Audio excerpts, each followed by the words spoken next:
Bienvenue à bord de l'Odyssée intérieure, le podcast où je vous accompagne dans un voyage profond vers la connaissance de soi, la gestion des émotions et la confiance en soi. Je m'appelle Erika et je suis coach certifiée Master Coach PNL et praticienne clean. Dans cet espace d'exploration, nous créons une petite bulle de douceur où nous plongerons ensemble au cœur de nos émotions, de nos peurs et de nos croyances. Alors, installez-vous confortablement et c'est parti. Bonjour à tous, c'est un plaisir de vous retrouver pour ce nouvel épisode. Aujourd'hui, nous allons aborder un sujet que nous avons tous rencontré à un moment ou à un autre de notre vie, l'échec. Et savez-vous que l'échec est votre plus grand enseignant ? On va voir aujourd'hui comment transformer nos échecs en apprentissage précieux. Alors tout d'abord, il faut comprendre l'échec. L'échec, c'est une conception subjective d'une absence de succès ou d'atteinte d'un objectif. Donc une conception subjective, c'est-à-dire que la perception de cet échec varie d'une personne à l'autre, d'une culture à l'autre aussi. L'échec professionnel, par exemple, peut être perçu comme une catastrophe par une personne, tandis qu'une autre le verra comme une occasion d'apprendre et de se développer. On le voit notamment aux États-Unis, par exemple, où l'échec est vu comme une bonne chose, dans le sens où ça veut dire que la personne a essayé, qu'elle a pris l'initiative de construire quelque chose, qu'elle s'est investie dans ce projet. Et voilà, une entreprise aura plus tendance à embaucher quelqu'un qui a eu, par exemple, plusieurs tentatives de création d'entreprise ou qui a pris des initiatives comme celle-ci. Tandis qu'en Europe, c'est plutôt mal vu, en tout cas en France, même si les choses peuvent changer. Et j'espère que ce sera le cas. Ça dépend vraiment de la culture, ouais, de la culture et puis de la perception de soi aussi, de son éducation. C'est vrai qu'à l'école, on est plutôt dans un mode d'éducation qui fait que si t'échoues, si t'as une mauvaise note, c'est mal, t'es puni, c'est pas bien, etc. Alors que ces échecs, que ces mauvaises notes devraient être vues comme ok, qu'est-ce que tu n'as pas compris? T'as une mauvaise note, qu'est-ce que tu n'as pas compris? On va voir ensemble pour retravailler ces points-là. Et c'est en partie pour cette raison d'ailleurs que je fais l'école à la maison avec ma fille. Parce que j'ai pas envie qu'elle ait cette notion d'échec, de notes, voilà, de comparaison aux autres. Et voilà, quand elle ne réussit pas quelque chose, ok, qu'est-ce que t'as pas compris? On va reprendre ça. Alors bien sûr, il y a des mythes communs sur l'échec. Par exemple, l'échec est définitif, l'échec est une faiblesse, l'échec est à éviter à tout prix. Ça, c'est un mythe. La réalité, c'est que l'échec fait partie de l'apprentissage. Par exemple, je vais vous citer tout le long de ce podcast des personnes qui ont réussi, qui ont en tout cas atteint leur objectif, malgré des échecs. Et c'est pour certains des échecs très nombreux. Là, je vais vous parler par exemple de Steve Jobs, donc le cofondateur d'Apple, qui s'est fait virer de sa propre entreprise en 85. Mais il n'a pas laissé cet échec le définir et se dire bon c'est fini, je vais plus rien tenter. Il a fondé deux autres entreprises, Next et Pixar. Pixar, c'est devenu la grande entreprise qu'on connaît de production cinématographique et Next a été racheté par Apple. En 1997, Steve Jobs est revenu chez Apple et a dirigé la création de produits révolutionnaires qu'on connaît. L'iPhone, l'iPad, l'iPod aussi. Donc Steve, oui c'est mon pote, a transformé son échec de base, qui a finalement conduit à un succès phénoménal. Voilà, son histoire, je trouve qu'elle illustre parfaitement comment les échecs peuvent être transformés en opportunités d'apprentissage, de croissance, d'amélioration, d'évolution. Et je pense que si vous avez des difficultés avec l'échec, ce serait une bonne chose de lire des biographies. Parce que, en tout cas à ma connaissance, toutes les biographies parlent d'échecs. De comment les personnes ont rebondi après un échec, comment elles ont su saisir les opportunités, ce qu'elles ont tiré de leurs échecs. Enfin, c'est vraiment hyper intéressant de lire les biographies. Donc je vous invite à le faire si pour vous l'échec c'est compliqué. L'échec, c'est une opportunité parce que c'est comme tout, pour apprendre, il faut échouer. Quand vous apprenez à marcher, vous tombez plein de fois, vous tombez tout le temps. Et je pense que le fait de tomber, petit à petit, on comprend pourquoi on est tombé, on s'ajuste, on trouve l'équilibre, on essaye de comprendre comment ça fonctionne et on finit par marcher. Le vélo, c'est pareil. Et un enfant, on va pas lui dire: ah, tu es tombé une fois, c'est fini, n'essaye plus de marcher, c'est pas la peine. Alors pourquoi on fait ça une fois qu'on est adulte ou en tout cas plus grand, qu'on est à l'école, etc. Pourquoi on se dit: j'ai un échec, j'ai échoué, il faut que j'arrête, c'est nul, je suis fini. Non. Les échecs, ça nous permet d'apprendre des leçons. Et c'est ces leçons-là qui feront que la prochaine fois, on fera encore mieux. Que la prochaine fois, on va pas faire la même erreur. Que la prochaine fois, on va prendre les mesures qui s'imposent. Que la prochaine fois, on va mieux travailler, mieux réviser si on est encore étudiant. Qu'on va comprendre pourquoi on a échoué. Parce que oui, après, il faut savoir faire le feedback, un auto-feedback. Se dire: bon, ok, là j'ai échoué, qu'est-ce que j'ai fait? J'ai mis ça en place, j'ai mis ça en place, j'ai mis ça en place, mais ça je l'ai pas fait. Ou alors ça je l'ai mal fait, ou ça j'aurais dû me faire accompagner, ou j'aurais dû le déléguer, parce que c'est pas mon truc, parce que j'ai pas encore les connaissances nécessaires. Voilà. Donc les échecs, c'est des leçons. Les échecs au niveau amoureux, c'est pareil. Quand une relation échoue, on peut comprendre pourquoi elle a échoué, pourquoi cette personne n'était pas la bonne pour nous, pourquoi cette personne a fini par nous quitter. Voilà, comprendre ce qui n'a pas été, ça permet de faire mieux la prochaine fois. Enfin, c'est hyper instructif les échecs et il faut vraiment pas les voir comme une mauvaise chose. Enfin, il faut qu'on arrive à changer les mentalités là-dessus parce que c'est pas une mauvaise chose les échecs. Pareil dans l'innovation, combien de choses ont été inventées, découvertes à cause d'une erreur. Par exemple, la pénicilline a été inventée suite à un fail, je ne sais pas trop quel mot utiliser, parce que une des cultures de Alexander Fleming était contaminée par un champignon. Au lieu de le jeter, il a observé que la bactérie autour du champignon avait été détruite, et ce qui lui a permis de découvrir par hasard la pénicilline, donc qui est l'antibiotique qui a révolutionné la médecine. Le four à micro-ondes, pareil. L'inventeur travaillait sur un projet lié à un radar et il a remarqué que sa barre de chocolat avait commencé à fondre. Et en faisant des tests, il a découvert que les ondes électromagnétiques du radar pouvaient chauffer et cuire les aliments. Donc ça a été le début de l'invention du micro-ondes. Ça montre vraiment l'importance de transformer l'échec en apprentissage, d'accepter qu'on a eu un échec et comprendre l'importance de comprendre nos échecs pour pouvoir en tirer des leçons. Par exemple, vous avez postulé un poste et vous n'avez pas été retenu. Au lieu de voir cet échec comme un signe que vous n'êtes pas à la hauteur, que vous êtes nul, que de toute façon, pourquoi on voudrait de vous?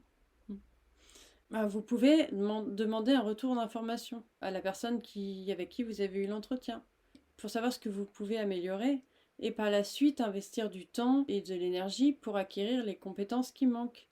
Ça peut être l'assertivité, ça peut être la posture, ça peut être voilà, votre intonation, peut-être que dans votre voix on sentait un manque de confiance ou voilà, enfin vraiment tirer des leçons de ces retours. De toute façon en général quand vous n'arrivez pas à faire quelque chose ou que voilà, demandez des retours. Et en fonction de ces retours, vous savez ce que vous avez à travailler. Et donc forcément, la fois d'après, ce sera mieux. Et si c'est pas encore ça, vous continuez à travailler et la fois d'après, ce sera mieux. Dans tous les cas, la fois d'après, vous postulerez, vous serez plus préparé, vous serez plus confiant. Et forcément, vous aurez plus de chances de réussir. Alors comment on peut tirer des leçons de l'échec? Il y a forcément déjà un temps de réflexion. Ça peut être en écrivant, la méditation, la discussion, les feedbacks. Par exemple, une personne qui a du mal à maintenir des relations amoureuses, après avoir vécu plusieurs relation difficile, elle peut décider de consulter un coach ou un thérapeute. Pendant ces séances, elle va apprendre à identifier les schémas comportementaux qui contribuent à ces échecs, c'est-à-dire déjà est-ce qu'il y a des raisons similaires à ces échecs, est-ce qu'il y a des schémas récurrents, c'est-à-dire est-ce que ça se passe toujours de la même façon. Et voilà, grâce à ce processus, elle va peut-être commencer à changer sa façon de communiquer, d'interagir avec les autres. Elle peut apprendre à établir des limites, à exprimer ses sentiments peut-être d'une autre manière, et à exprimer ses besoins aussi de manière plus claire. Et enfin, de créer des relations plus équilibrées, plus saines. Je vous parlais de biographie tout à l'heure, et je voulais vous parler un peu d'histoires, d'échecs, de pseudo-échecs en tout cas, qui ont été de belles réussites à la fin. Vous avez par exemple, ça c'est un exemple très connu, J.K. Rowling, l'auteur de Harry Potter. Elle a été refusée par 12 maisons d'édition. Imaginez qu'au bout de 4-5, vous laissiez tomber. Vous connaissez le succès d'Harry Potter, il est quand même énorme, et elle est passée de chômeuse à millionnaire. Elle a réussi en tout cas à éditer son livre, ça a été un succès, mais 12 refus quand même. Il faut les encaisser, il faut croire en son projet. Et c'est ça la clé, c'est de croire en son projet. Un autre exemple, c'est Walt Disney.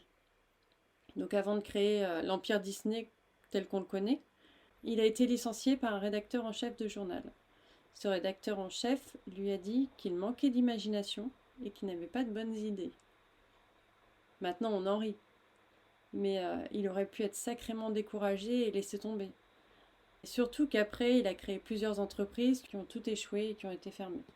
Mais voilà, notre cher Walt a appris de ses échecs, a persévéré et elle a fondé la Walt Disney Company qui est maintenant une des plus grandes et une des plus connues du monde du divertissement. Donc voilà, toujours la même chose, la persévérance, ne pas baisser les bras, surtout si on croit en son projet. Si vous abandonnez, vous avez 100% de risque d'échouer. Il n'y a pas de doute, si vous abandonnez, vous échouez. Si vous persévérez, vous avez des chances de réussir. Alors, difficile de les calculer. Dans tous les cas, beaucoup plus qu'en abandonnant. Alors, pour ma part, je vais vous parler un peu de mon expérience. Je serais incapable de vous citer un échec. Alors, c'est pas parce que j'en ai pas eu. J'en ai sûrement eu, sûrement. Mais je les ai pas retenus. Tout simplement parce que tous m'ont été utiles. De mon point de vue, ce ne sont pas des échecs, ce sont des expériences. Et toutes ces expériences, tous ces échecs m'ont mené à être là où j'en suis aujourd'hui. J'ai fait beaucoup de métiers dans ma vie, certains avec plus de réussite que d'autres, mais tous m'ont appris, tous m'ont beaucoup appris, tous m'ont fait grandir, et surtout, ils m'ont servi dans tous les domaines de ma vie et dans tous les métiers que j'ai pu faire par la suite. Et c'est pour ça que je vois pas vraiment d'échec parce que j'ai pas réussi tout ce que je voulais, loin de là, mais j'en ai tiré énormément. Alors les techniques pour gérer l'échec, déjà le mindset ça joue énormément. Qu'est-ce que j'en ai tiré? Qu'est-ce que je peux faire de mieux pour réussir la prochaine fois? Qu'est-ce que je dois travailler? Par qui je peux me faire aider? Et justement, avec la PNL, on peut, par exemple, utiliser la technique d'ancrage. La technique d'ancrage qui pourrait, par exemple, servir à gérer les émotions négatives qui sont associées à un échec, en se concentrant sur un souvenir positif pour changer son état émotionnel. On peut travailler aussi sur la peur de recommencer, la peur d'un nouvel échec.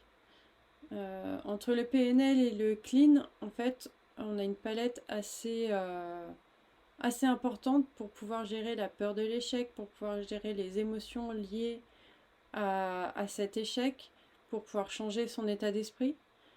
Le clean peut être utilisé pour se soulager justement de la peur, de la tristesse, de la colère suite à l'échec. En fait, gérer toutes ces émotions négatives qui y sont liées. Après, vous avez des exercices pratiques que vous pouvez faire seul pour revoir votre perspective de l'échec. Par exemple, tenir un journal de gratitude. En fait, ça paraît bateau, ça paraît niais de faire un journal de gratitude, mais je vous assure que ça permet vraiment de se concentrer sur les aspects positifs de sa vie, même en cas d'échec. Ça peut aider à changer la perspective sur l'échec, à reconnaître qu'il y a encore de nombreuses choses dans notre vie pour lesquelles on est reconnaissant. Ensuite, vous avez la méditation, la visualisation. Par la visualisation, vous pouvez par exemple vous représenter mentalement le processus d'apprentissage à partir de l'échec. Par exemple, imaginez-vous apprendre de vos erreurs, faire des ajustements et finalement atteindre votre objectif. Donc cette visualisation peut aider à créer une image positive de l'échec comme une étape sur le chemin du succès. Visualisez vraiment les étapes, votre apprentissage, etc. Tout le chemin jusqu'au succès. Après, il y a la technique de gestion du stress, comme la respiration. Et on sous-estime vraiment beaucoup l'impact de la respiration, l'efficacité de la respiration dans pas mal de domaines. C'est quelque chose de très très efficace pour peu qu'on pense à l'appliquer et qu'on ait ce réflexe, mais vraiment que ce soit pour les émotions, pour tout ce qui est émotionnel, c'est même ou la colère ou tout ce qui est prise de recul, c'est hyper efficace. Et enfin, fixez-vous des objectifs atteignables, pas en vous sous-estimant, mais prenez un objectif, découpez-le en petits objectifs. Après un échec, se fixer des petits objectifs que ça soit de sortie de zone de confort ou de pas pour atteindre un objectif final. En fait, ça permet de renforcer le sentiment de confiance en soi, de compétence, de motivation et d'atteindre des objectifs de plus en plus élevés en fait. Ensuite, il y a l'écriture. Vous pouvez peut-être par exemple faire aussi un tableau où vous écrivez une lettre en vous concentrant sur les leçons positives parce qu'il y a toujours des leçons à en tirer, des choses à apprendre d'un échec. Toujours. Se concentrer sur les leçons positives qui peuvent en être tirées plutôt que sur les aspects négatifs. Alors bien sûr, tout ça, changer de perspective, mettre en place des choses, ça demande du temps, de la pratique, comme tout, mais c'est efficace.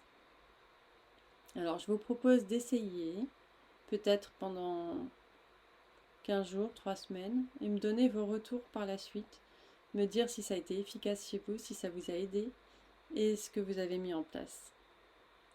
Voilà, on arrive à la fin de cet épisode. On a vu comment transformer les échecs en apprentissage. Et si vous vous sentez encore perdu ou submergé par un échec, que vous avez tenté les techniques dont je vous parle, si ça ne va pas, je suis là pour vous aider. Alors n'hésitez pas à me contacter si vous avez besoin d'aide pour transformer ces échecs en apprentissage, pour se relever d'un échec.